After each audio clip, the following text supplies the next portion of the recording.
Hello dear student, welcome to developmenttutor.com।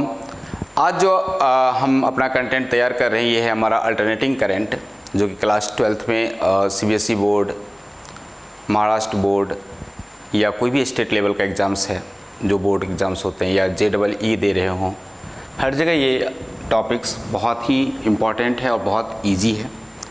तो हम करेंगे आज alternating current.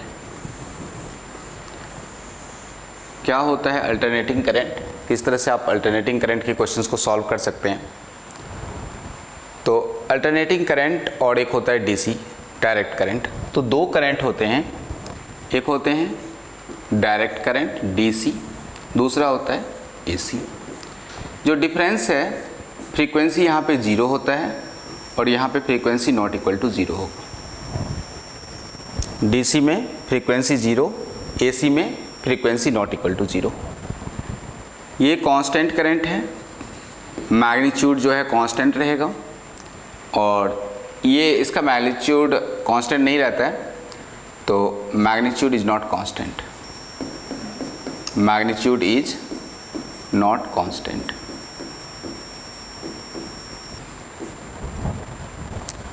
Alternating current means is a sinusoidal nature. It can go like maximum value of current 0, it can reverse the directions. So alternating current के अंदर directions हैं, इनके phasor diagrams हैं। जबकि डायरेक्ट करंट हम देखें तो ये बैटरी से चलता है, पॉजिटिव निगेटिव उसमें पोलैरिटी होता है, जबकि अल्टरनेटिंग करंट के अंदर कोई पोलैरिटी नहीं होता है। इसमें आपको फ्रीक्वेंसी दिया रहेगा और उस फ्रीक्वेंसी के टर्म्स में मुझे कैपेसिटेंस और इंडक्टेंस को यूज़ करना है। तो सबसे पहले देखते हैं कि equation of current and voltage. Equation of current, equation of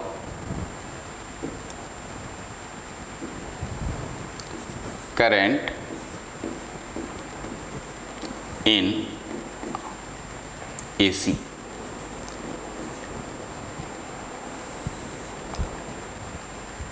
I equal to I naught sine omega T.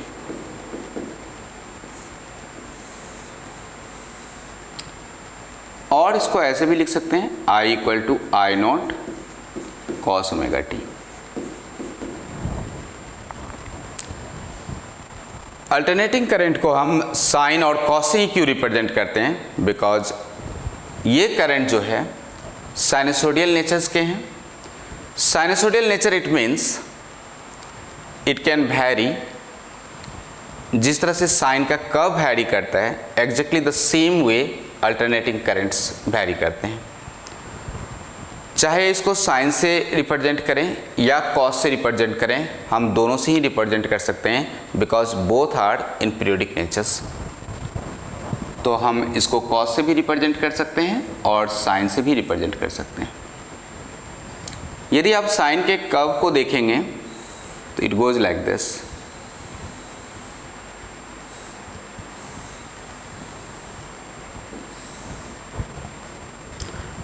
यदि मैं ये I एक्सिस लूँ और ये हमारा कुछ ओमेगा टी एक्सिस है,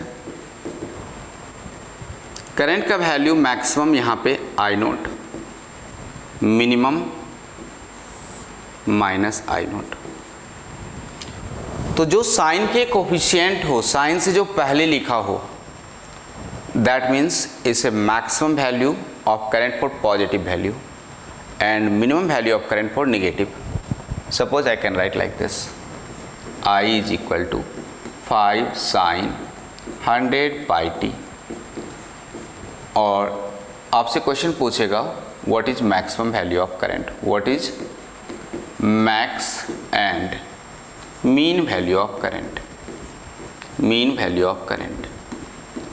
तो हम लिखेंगे I is equal to +5 and I equal to -5। This is the maximum value, this is the minimum value. क्या किया, जो साइन का कोफिशिएंट है वही हमारा मैक्स वैल्यू है।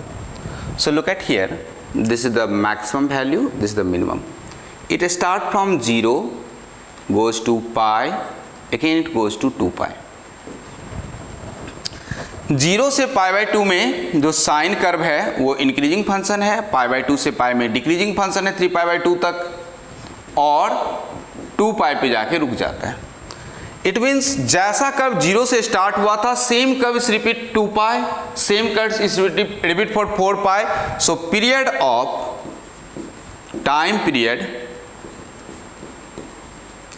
Of sine x is 2 pi, is 2 pi. But मुझे तो पीरियड बताना है साइन ओमेगा टी का। So period of sine omega T, T का कोफिशिएंट अभी क्या है हमारे पास, ओमेगा है, तो ये इसका जो पीरियड हो जाएगा वो होगा 2 पाई अपॉन ओमेगा। तो आपसे यदि क्वेश्चन ये पूछता है जो कोई फंक्शन दिया हुआ है उसका पीरियड कितना है, टाइम पीरियड कितना है, तो 2 पाई। और यदि एवरेज वैल्यू ऑफ करंट का देखें, एवरेज वैल्यू ऑफ करंट के लिए हम लोग ये पॉजिटिव हाफ है और ये नेगेटिव हाफ है। तो over A complete cycle half value is positive, another half value is negative, so it's 0. So average value of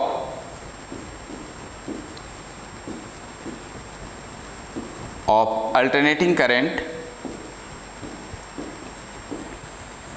is 0, is 0।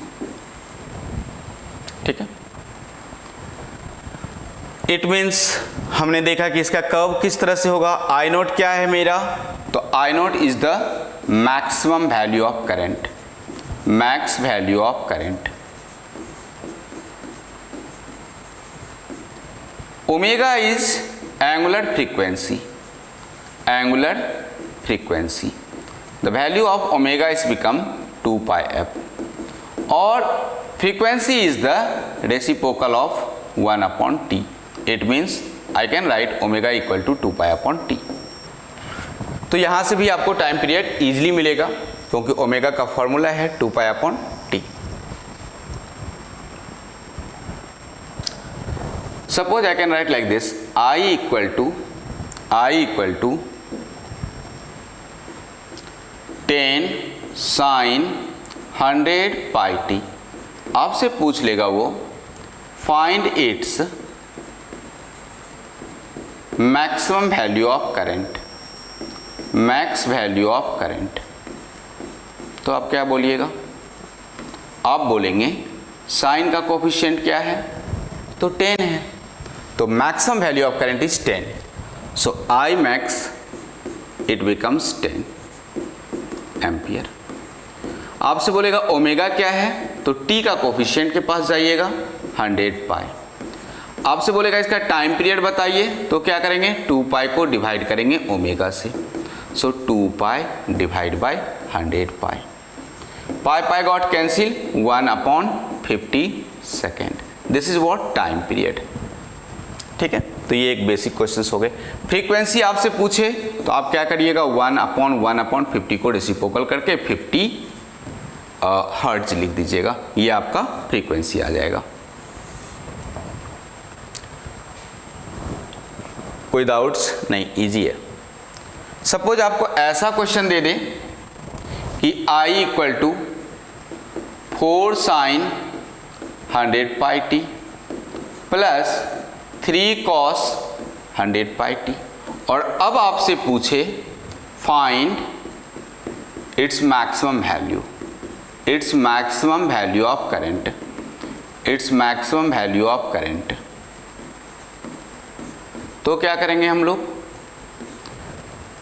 आपको क्या करना है, आई मैक्स यहाँ पे लिख लेना है, प्लस लगा देना है, रूट लगाना है। साइन का कोफिशिएंट कितना 4, कॉस का कोफिशिएंट कितना 3, तो 4 का स्क्वायर लिखना है, 3 का स्क्वायर लिखना है, और ये हो जाएगा plus 16 plus 9 it becomes 25, root 25 it becomes 5 ampere is the maximum value of current. 5 ampere is the maximum value of current. Second question आपसे पूछेगा what is the time period. Very easy, हम क्या सीखे हैं 2 पाई बाय ओमेगा। ओमेगा कितना है हमारा 100 पाई, तो 2 पाई अपॉन 100 पाई। इसका भी कितना है 2 पाई अपॉन 100 पाई। अब इन दोनों का एलसीएम लेना है, इन दोनों का क्या लेना है अपने को एलसीएम, और एलसीएम भी उतना ही आएगा 2 पाई अपॉन 100 पाई। तो देखिए same 1 upon 50 second is the time period. Frequency पूछा तो 50 हर्ट्ज, 50 हर्ट्ज। अब ये क्वेश्चन साइन और कॉस दोनों के टर्म में लिखा हुआ था। आपसे साइन का पूछा हो या आपको कॉस का दिया हो, ऐसे दिखा हो कि I equal to 4 cos 100 pi t means 4 is the maximum value of current, minimum is -4। Now यदि हम कर्व देखें यहाँ से तो ये हमारा इस तरह से कुछ कर्व था, 0 था, पाई था, 2 पाई था, और नेक्स्ट कर्व हमारा जो था इस तरह से था, right. So average value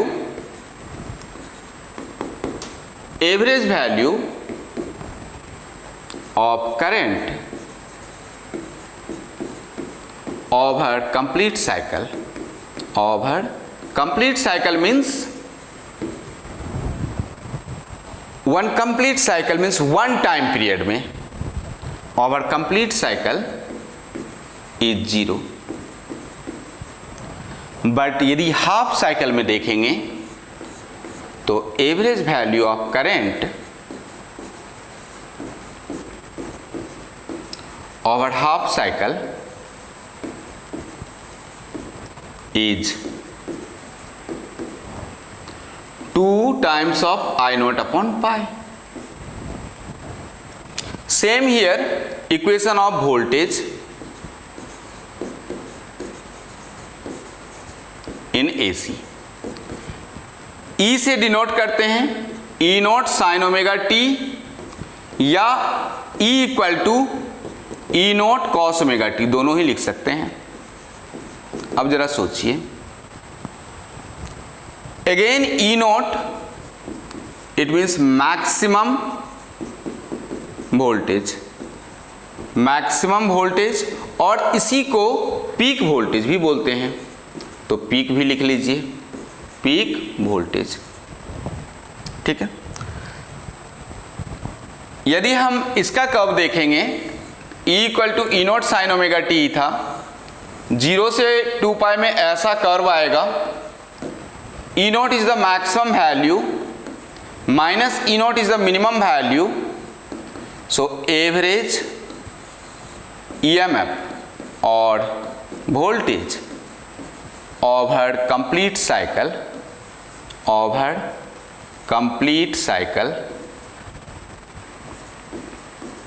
is 0, over complete cycle is 0, because this is the plus half and negative half. But average value of EMF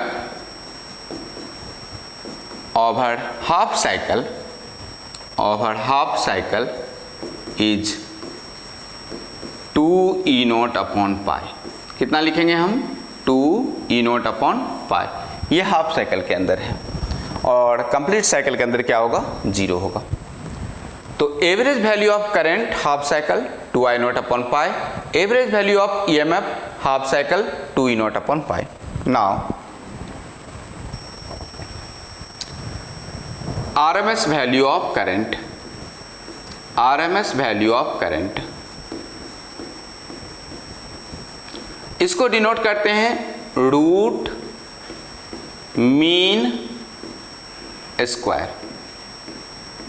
This IRMS is equal to I naught upon root 2। हम जो house hold में use करते हैं current, वो IRMS आता है, क्योंकि जो पावर स्टेशन जनरेट करता है वो बहुत ज़्यादा हाई वोल्टेज रहता है, तो उस हाई वोल्टेज को हम पावर स्टेशन में ले आके कन्वर्ट करके उसको स्लो डाउन करते हैं, और फिर हम हाउस होल्ड के लिए रेडी होते हैं या एंड कंज्यूमर्स को देते हैं। तो यदि पावर स्टेशन में इलेक्ट्रिसिटी जनरेट होता है, इसका मतलब वो अपना इलेक्ट्रिसिटी खुद वहाँ पे यूज़ नहीं कर सकता है जब तक कि उसको पावर स्टेशन पे नहीं भेजेगा। तो सबसे फर्स्ट काम होता है उसको पावर स्टेशन में, इसके बहुत सारे प्रोसेस हैं। पावर स्टेशन में भी सब स्टेशन आ जाएंगे, लोकल ग्रिड्स आएंगे, वोल्टेज को स्टेप अप कर सकते हैं, स्टेप डाउन कर सकते हैं। तो जो घर पे हम लोग यूज करते हैं वो IRMS करते हैं, मैक्सिमम वैल्यू नहीं करते हैं। तो यदि आपको I0 दिया हो तो आप IRMS में कन्वर्ट कर लेंगे। उसी तरह से यदि ERMS आपसे पूछ रहा हो तो क्या करेंगे आप, मैक्सिमम वैल्यू ऑफ वोल्टेज लिखेंगे, उसको डिवाइड करेंगे √2 से। अब क्वेश्चन कैसे पूछता है ये देख लीजिए। क्वेश्चन आपको दे देगा E = 50 sin 200 πt, find E max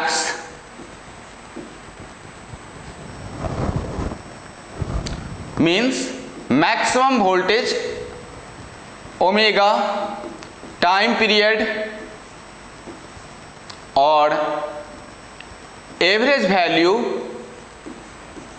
of EMF over half cycle, और एक पूछेगा लास्ट में आपको ERMS। अब ये सब एक एक मार्क्स के हैं, तो ये 4 या 3 मार्क्स के लिए आपको पूछ सकते हैं क्वेश्चंस। जब हम E0 के लिए जाएंगे, मैक्सिमम वैल्यू हमेशा क्या करेंगे, साइन के कोफिशिएंट को देखेंगे, साइन के पीछे क्या लगा हुआ है 50। We can write here E max how much 50 volt. जब हम रीड करते हैं I = I0 sin omega t और E = E0 sin omega t, तो साइन से पहले जो भी नंबर्स होते हैं दैट इज आइदर, यदि करंट का इक्वेशन है तो I0 होगा, या वोल्टेज का इक्वेशन है तो E0 होगा। t का जो भी कोफिशिएंट होगा वो हमेशा ओमेगा होगा, और ओमेगा को हम लिख सकते हैं 2πf, और f = ω/2π, टाइम पीरियड = 2π/ω, राइट। तो 50 वोल्ट्स आ गए। हमें ओमेगा पूछा है, t का कोफिशिएंट पे जाना है, ओमेगा = 200π। यदि हमें टाइम पीरियड पूछा है 2π/ω, so this 2π/200π, this is 1/100 second. यदि फ्रीक्वेंसी पूछता है तो रेसिप्रोकल ले लेंगे 100 सेकेंड। और हमें पूछा है average value of E average पूछा है, तो ये हो जाएगा 2 times of E0/π, it means 2 × 50 divide by pi.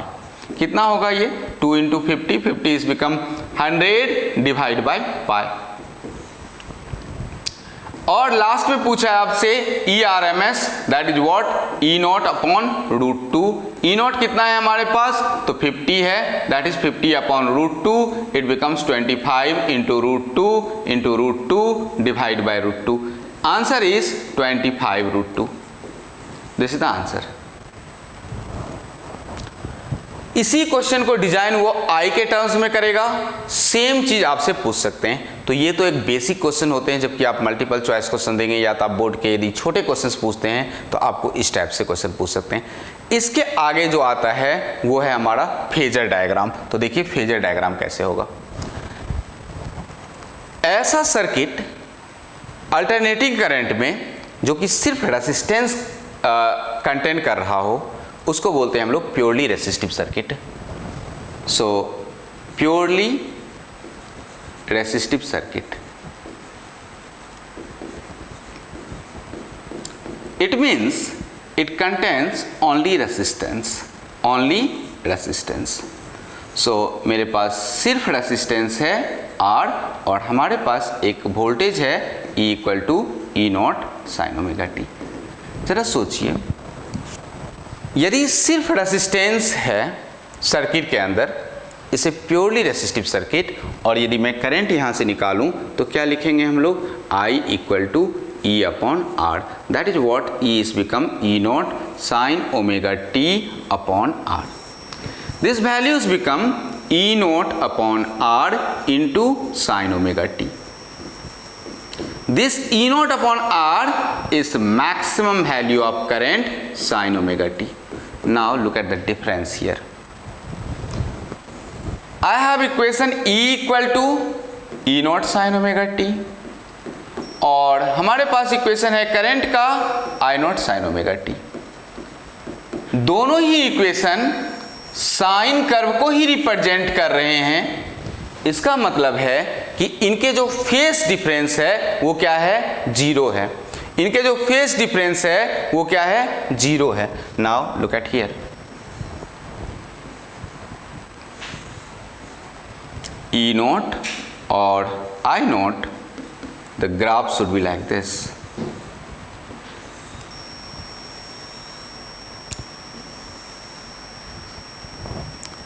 ये जो ऊपर वाला E नॉट है, नीचे वाला I नॉट है, यहाँ पे भी ये E नॉट है और यहाँ पे ये I नॉट है। This is nothing. It means both are in same phase. There is phase difference between zero. So we can write here, in a purely resistive circuit, in a purely resistive circuit, it contains only resistance. It contains only resistance. Phase difference is zero. Phase difference is zero. Phase difference is zero. Phase difference कितना होगा, zero होगा। कब होगा ये, जब purely resistive circuit होगा। It contains only resistance, phase difference is zero. Now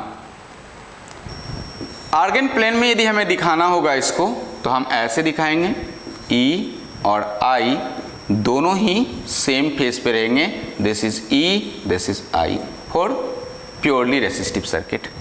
for purely resistive circuit means phase difference क्या है, जीरो है। नेक्स्ट हमारा होता है purely inductive circuit. Purely inductive circuit, purely inductive circuit.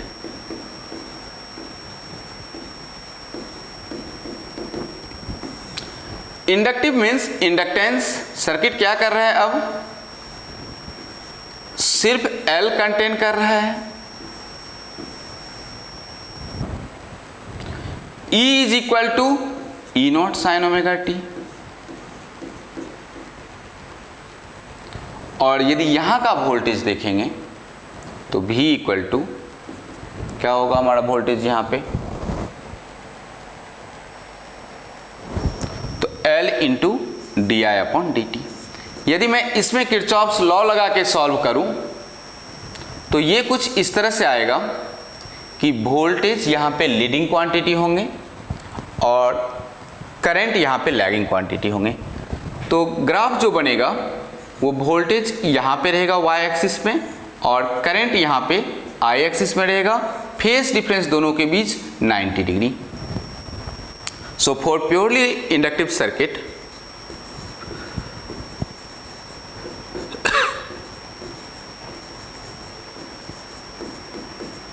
phase difference 90 degree. Voltage is, ये भी पूछता है questions, voltage is leading quantity and current is lagging quantity. Current is lagging quantity.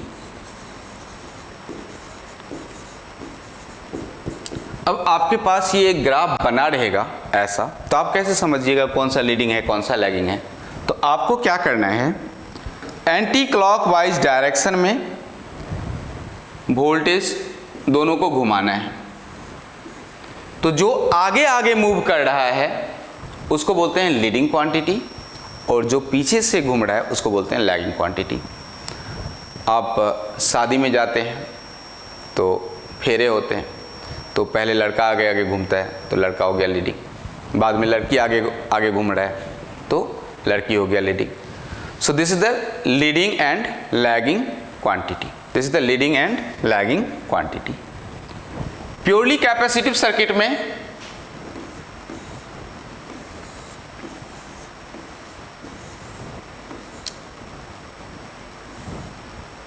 यहां पे करंट और वोल्टेज इस तरह से रहता है। Current is leading quantity, current is leading quantity and voltage is lagging quantity, voltage is lagging quantity, lagging quantity.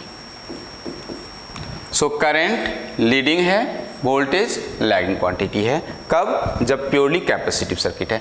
आपसे ऐसा दे देगा कि ये 3 सर्किट्स बने हैं, L है, R है, C है, और बोलेगा अब बताइए कौन लीड करेगा, कौन लैग करेगा, तो L, R, C। आपको जब फेज डिफरेंस निकालना है तो आप हमेशा यूज करिएगा x of L minus x of C divide by R। x of L का फॉर्मूला होता है ओमेगा L, इसको बोलते हैं रिएक्टिव इंडक्टेंस। क्या बोलते हैं इसको? Reactive inductance.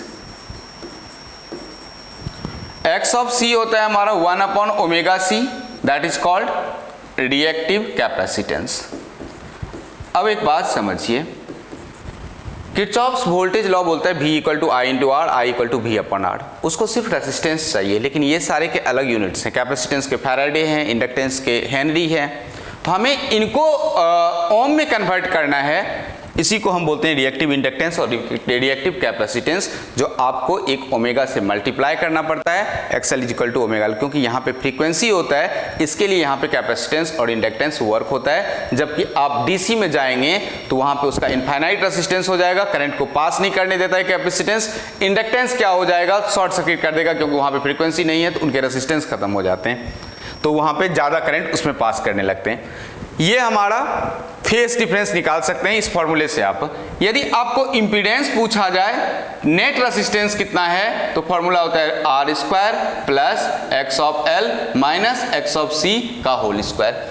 R square plus XL minus XC का होल स्क्वायर। यहाँ से यदि आपको करंट पूछ रहा हो तो V अपॉन Z कर लीजिएगा। सबका वोल्टेज पूछ रहा हो तो V of L equal to I into XL करिएगा, V of C equal to I into XC करिएगा, V of R equal to I into R करिएगा। क्योंकि ये जो सर्किट्स है ये सीरीज LCR सर्किट है। क्या है ये? Series LCR circuit. तो सीरीज LCR सर्किट में आप करंट, वोल्टेज और इंपीडेंस ऐसे लिख सकते हैं। आपको ऐसा सर्किट दे देगा कि L है और सिर्फ R है, बताइए क्या होगा इसका इंपीडेंस क्या होगा, और कोई वोल्टेज सोर्स से ये जुड़ा हुआ है इस तरह से, तो आप लिखिएगा इंपीडेंस के लिए हमने क्या फॉर्मूला पढ़े थे?